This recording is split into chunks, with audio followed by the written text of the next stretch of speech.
Hey, we are back. Anna's back, Alex is back, and we're eating breakfast. And Shadow has also been around and trying to steal Anna's breakfast.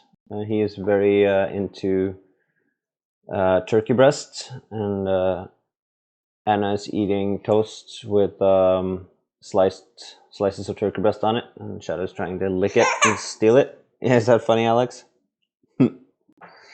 For the Hobbit, we ended last episode in kind of a weird place, so I decided to make this a double upload. So the weird ending, you haven't heard that unless you just listened to the previous episode. And if you didn't just listen to the previous episode or haven't seen it, the one starting the chapter out of the frying pan into the fire, you should go listen to that because it was released today together with what I'm about to read now. So we just saw or heard that Bilbo found the dwarves and Gandalf again after escaping both Gollum and the goblins of Moria. And he used the ring to sneak up on Balin, who was on watch. And he has told the others about, or he's in the process of telling the others about everything that happened. You can have honey a bit later when we're done with the reading. And we'll just jump into the rest of his tale. And then, Anna, can you stop that? You're scratching the floors. Yeah. Yeah, I'll have to pull you in now. Hang on.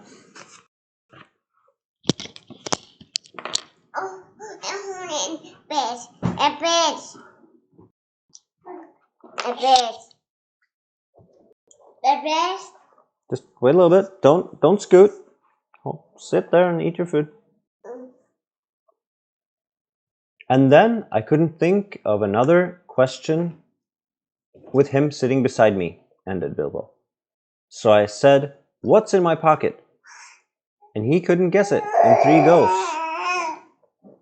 A pocket? Mm-hmm. So I said, "What about your promise? Show me the way out."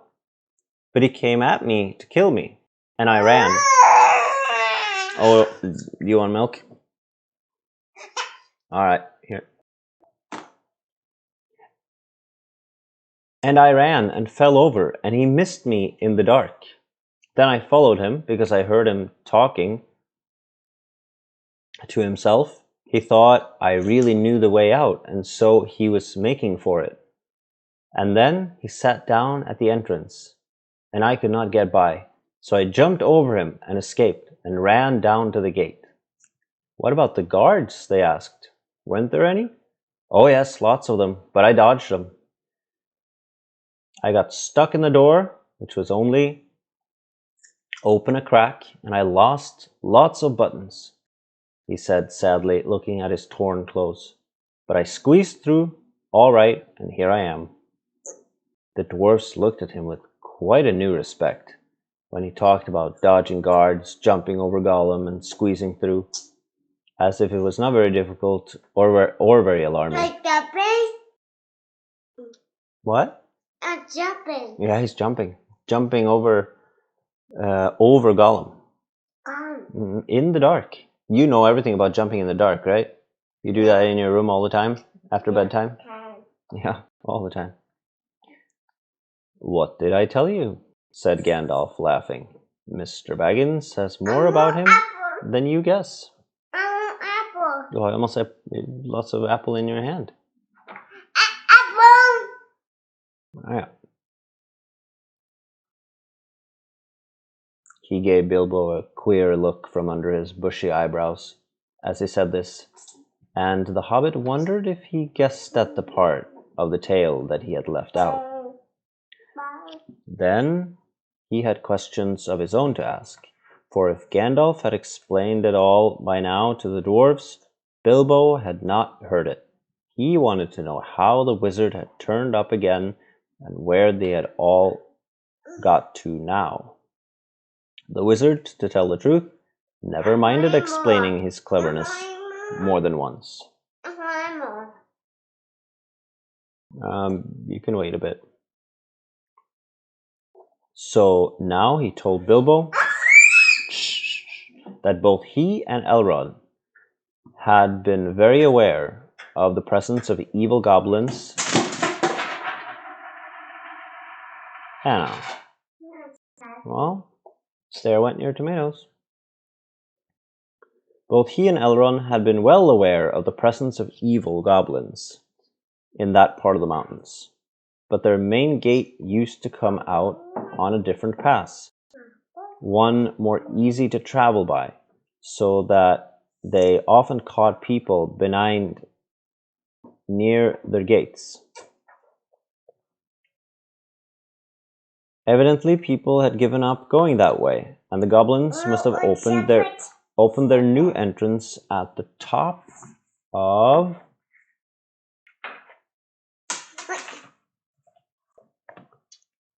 the pass the dwarves had taken quite recently, because it had been found quite safe up to now.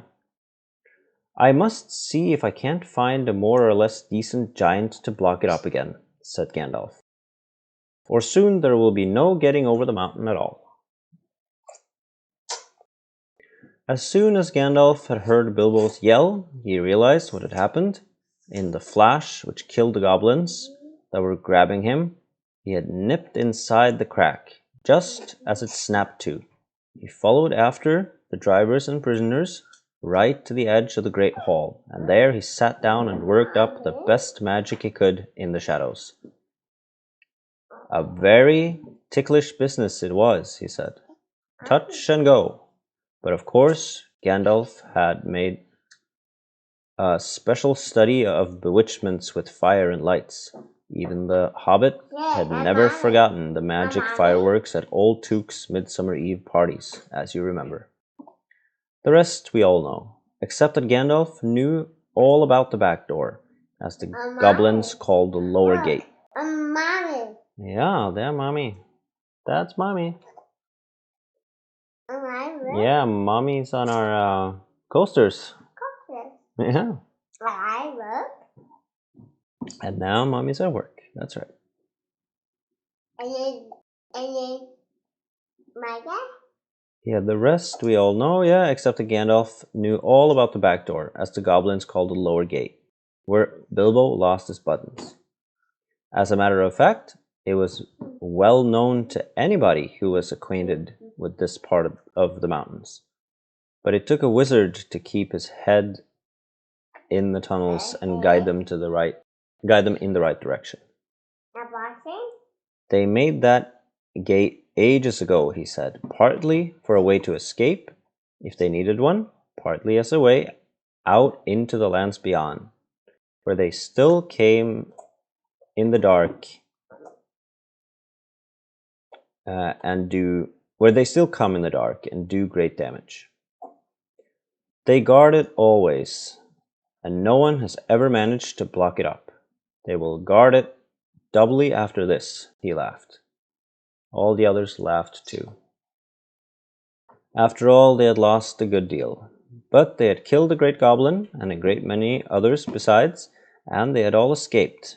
So they might be said to have had the best of it so far. But the wizard called them to their senses. We must be getting on at once. Now we are a little rested, he said. They will be out after us in hundreds when night comes on, and after shadows are lengthening. They can smell our footsteps for hours and hours after we have passed. It must be miles on before dusk. There will be a bit of moon, if it keeps fine, and that is lucky. Mm-hmm. They're gonna travel by the moon. Yeah, you like the moon. You go moon watching sometimes, right? Not that they mind the moon much, but it will give us a little light to steer by. Oh yes, he said in answer to more questions from the Hobbit. You lose track of time inside goblin tunnels. Today's Thursday, and it was Monday night, or Tuesday morning, that we were captured. Yep. We have gone miles and miles and come right down through the heart of the mountain, and we're now on the other side. Quite a shortcut. But we are not at the point to which our pass would have brought us. We are too far to the north and have some awkward country ahead. And we are still pretty high up. Let's get on. I am dreadfully hungry, groaned Bilbo, who was suddenly aware that he had not had a meal since the night before last. Just think of that for a hobbit. His stomach felt all empty and loose, and his legs all wobbly, now that the excitement was over. Can't help it, said Gandalf, unless you like to go back and ask the goblins nicely to let you have your pony back and your luggage. No, thank you, said Bilbo. Very well then. We must just tighten our belts and trudge on, or we shall be made into supper, and that will be much worse than having none ourselves. As they went on, Bilbo looked from side to side for something to eat, but the blackberries were still only in flower, and of course there were no nuts, not even hawthorn berries. Nuts? Oh, do you want me to pick up your food? Okay. And I guess you can have your honey bread too now. A little break for that.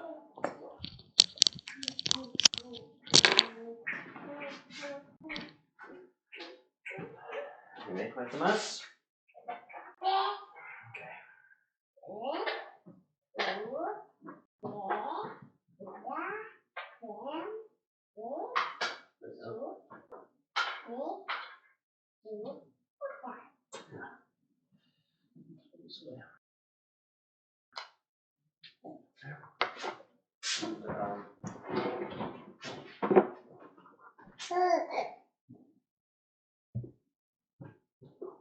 That.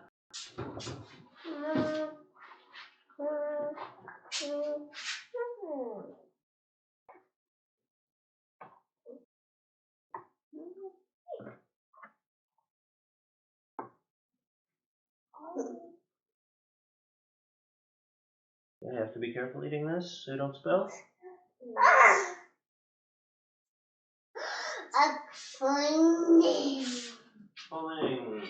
Honey. Chips. Some more. I have chips. We don't have any more chips. We are out.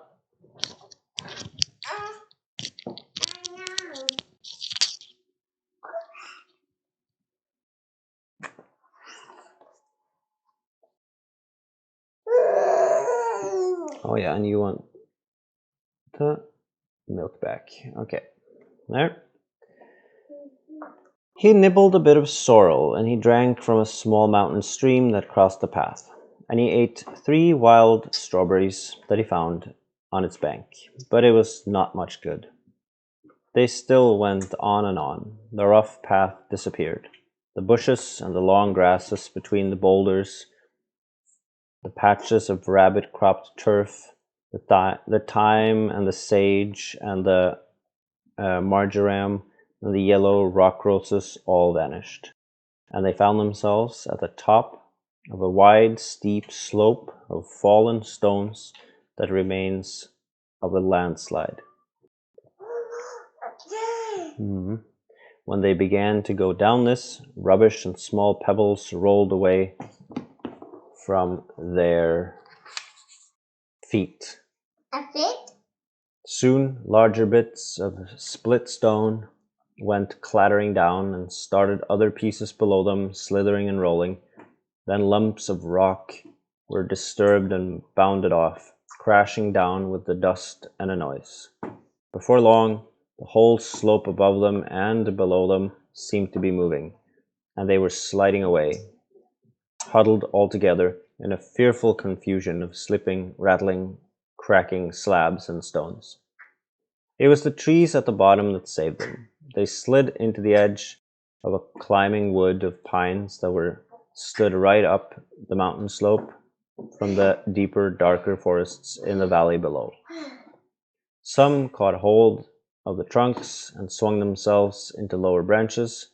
Some, like the little hobbit, got behind a tree to shelter from the onslaught of the rocks. Soon the danger was over. The slide had stopped, and the last faint crash could be heard as the largest of the disturbed stones went bounding and spinning among the bracken and the pine roots far below. "Well, that has got us on a bit," said Gandalf, "and even goblins tracking us will have a job of coming down here quietly." "I dare say," grumbled Bombur, "but they won't find it difficult to send stones bouncing down on our heads." The dwarfs and Bilbo were feeling far from happy, and were rubbing their bruised and damaged legs and feet. "Nonsense. We're going to turn aside here, out of the path of the slide. We must be quick. Look at the light." The sun had long gone behind the mountains. Already the shadows were deepening about them, though far away through the trees and over the black tops of those growing lower down, they could still see the evening light on the plains beyond. They limped along now as fast as they were able, down the gentle slopes of the pine forest in a slanting path leading steadily southwards. At times they were pushing through a sea of bracken and tall fronds rising right above the hobbit's head. At times they were marching along as quiet over a floor of pine needles. They were marching along quiet over a floor of pine needles, and all the while the forest gloom got heavier and the forest silence deeper.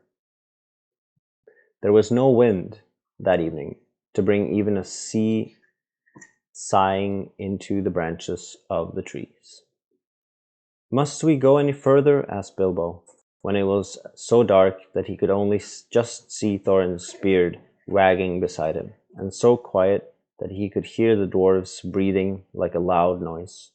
"My toes are all bruised and bent, and my legs ache, and my stomach is wagging like an empty sack." "A bit further," said Gandalf. After what seemed ages further, they came suddenly to an opening where no trees grew. The moon was up and was shining into the clearing. Somehow it struck all of them as not at all a nice place, although there was nothing wrong to see. All of a sudden they heard a howl away downhill, a long, shuddering howl. It was answered by another, away to the right, and a good deal nearer to them. Then by another, not far away to the left. It was wolves. Wolves howling at the moon. Wolves gathering together. Okay, Anna, you called it. That's a good cliffhanger moment. Bye. Bye. So again, if this is the only episode you found today, you have missed an episode of how Bilbo escaped Moria. And this is a double upload, so you should have heard or at least found 2 episodes today. Next episode, probably coming next week. There'll probably be some Norwegian history tomorrow. All right. Bye.